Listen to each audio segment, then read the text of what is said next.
the death of God and its significance is a tremendous thing. You look at when science has surpassed religion, and it's done so numerous times in numerous places throughout history. And as soon as you have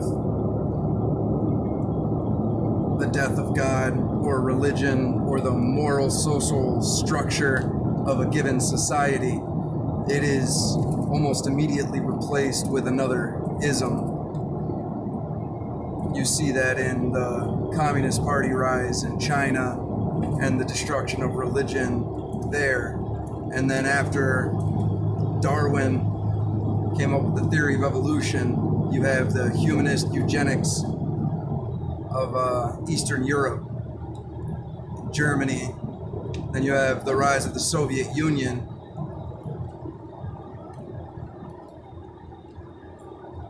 Humans have an innate need for a moral guideline. And when you dispose of religion, it needs to be found somewhere else.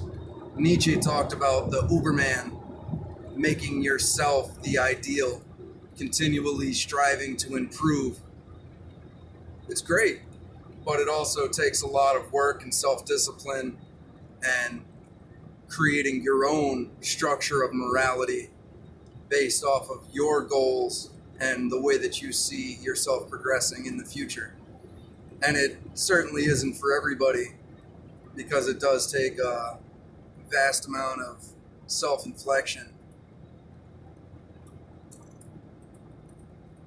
So we're at a moral crossroads, because the United States is based on Judeo-Christian morals and has been for some time.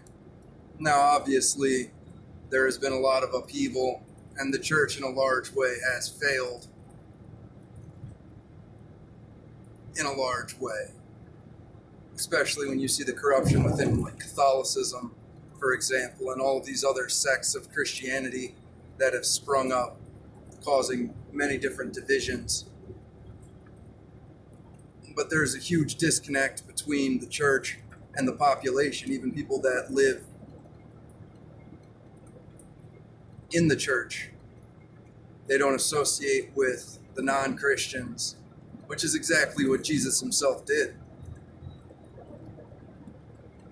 Now, I'm not here to dispute God or whether or not God exists or whether or not this religion supersedes that religion, but every culture and every country, for as long as there has been people, basically there has been forms of worship, and there has been a standard ideal to live up to within the given civilization. And without that,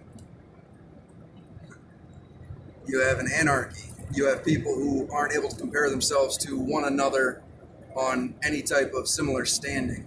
There's no basis to judge them off of. And then you see wars of ideology or wars of religion. And the wars of religion go down in history, obviously, with the Crusades and the Reclamation and all of this fun.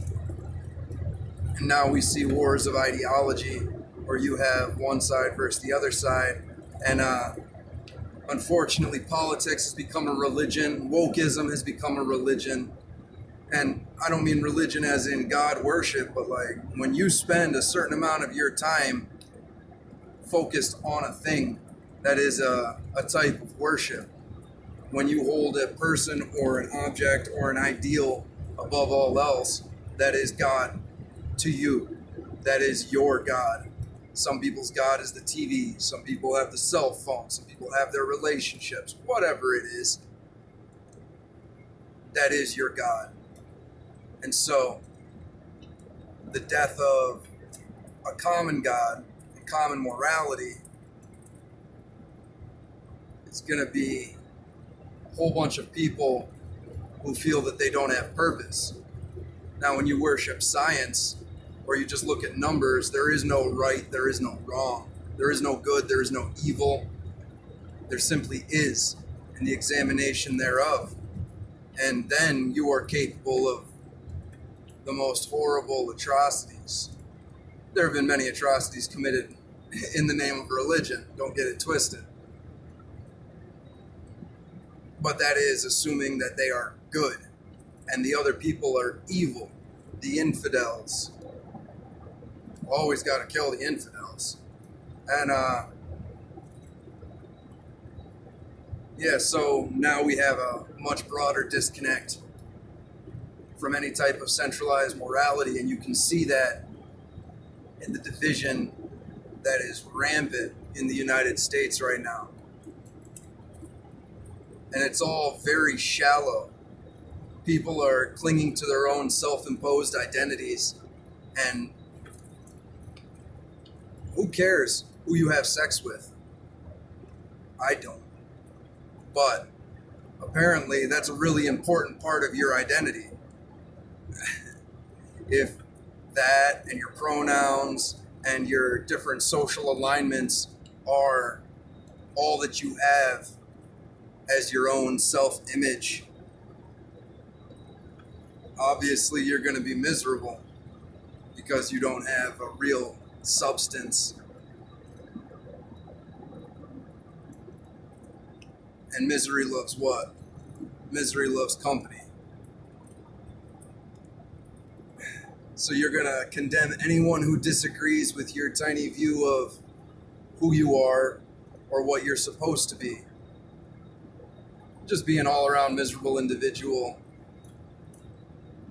And then anybody that you can sway along your ideological path, that now is social proof. You just convince somebody that you're right, and now they think you're right, and that convinces yourself that you're right. And you see a very small percentage of people who are extremely vocal about their given ideology. It gives the illusion that a lot larger portion of the population agrees with you, which means all these people can't be wrong, therefore I'm right, and everyone else is wrong. It's a echo chamber that just feeds into this perpetual state of ignorance. And it's mostly because we do not have a unified moral structure that is agreed upon, that there is a right and there is a wrong. Now, words are violence, and everybody can't handle their own problems. When you surrender your power, you become helpless. When you say that something is someone else's fault and you can't change it, you've just surrendered your power. Now you are helpless. But it feels good because now you're a martyr. You're a martyr for the cause. So you can go on and tell everybody how you've been wronged, how you've been deprived.